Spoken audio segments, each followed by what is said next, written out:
Hey, I hope everybody. I hope you're having a good Saturday. Uh, so I wanted to do my first things I read video.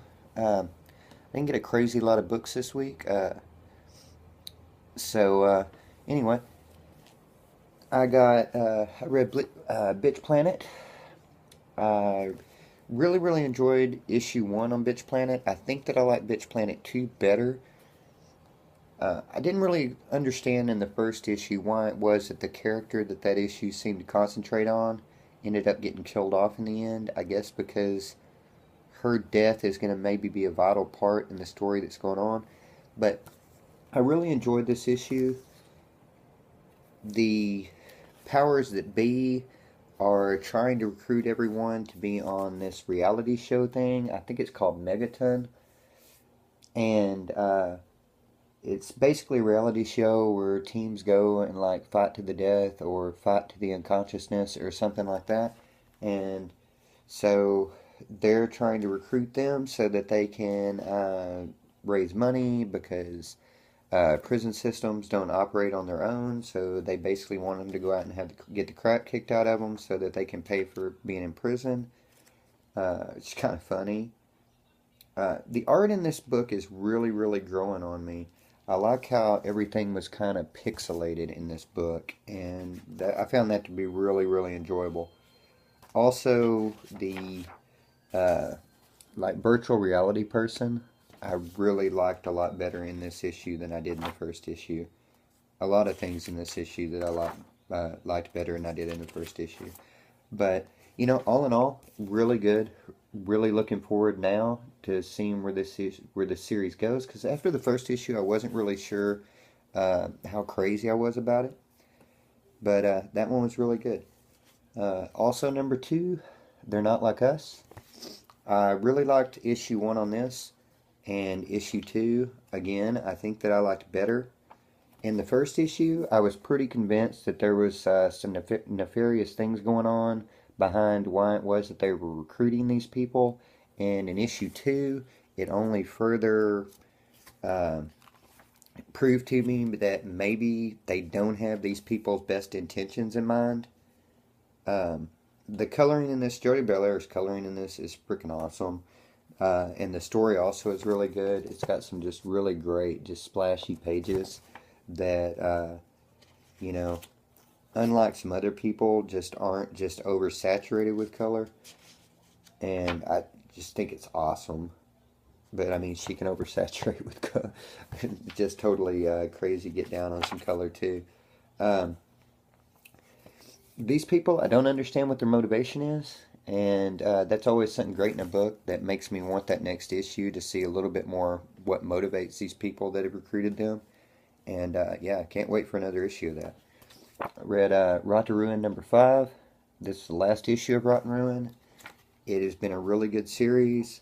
I was kind of let down by the way this ended, but I'm sure that it's set up for more issues.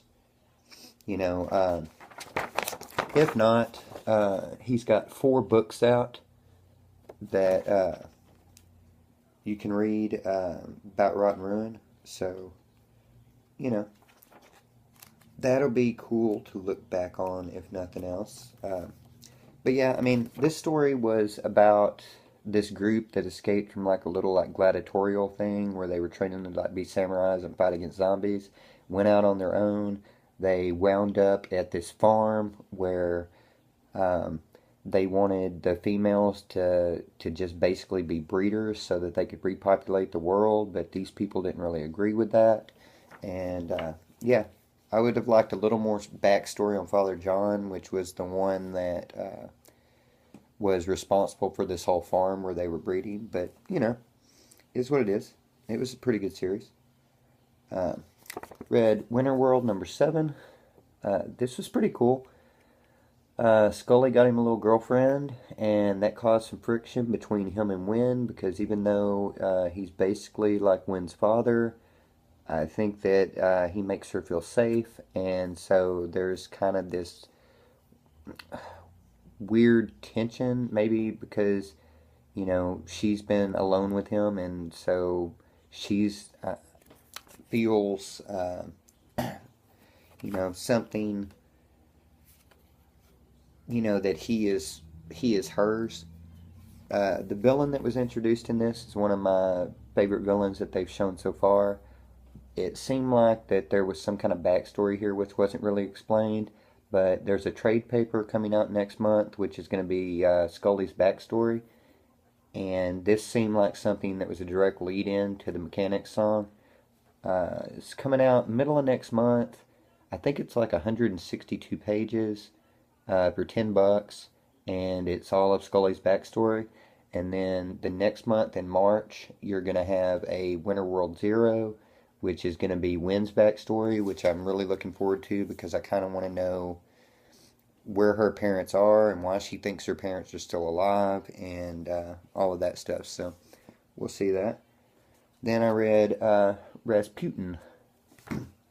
Really, really enjoyed this issue. I've really been enjoying all the issues. I love the way that Raleigh Rossimo can tell stories with his art. And this was a little bit more of the traditional, what I know about Rasputin as far as, his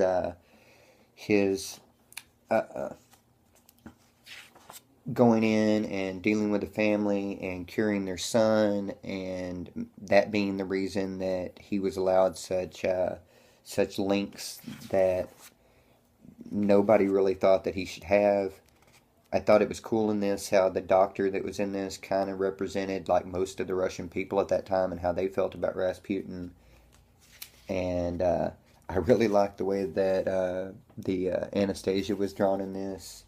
Just everything about the art in this is freaking awesome. This like bloodletting thing here of Alexei was cool. And yeah, this was really, really enjoyable. I said, that I really like Raleigh Rossimo's art. If you haven't read Green Wake, there are 2 trades on this, which is a Curtis Wave story with Raleigh Rossimo doing art. And it's basically about like an afterlife world where these people go, Green Wake, and they've all kind of done something bad, so they end up there. And yeah, I found that to be a really, really interesting read. And both these trades, well, I was going to say that they were relatively cheap. They were $30 for the 2 of them. But that's from Image Comics. And anyway, I'm going to get off here and get around to doing some other stuff.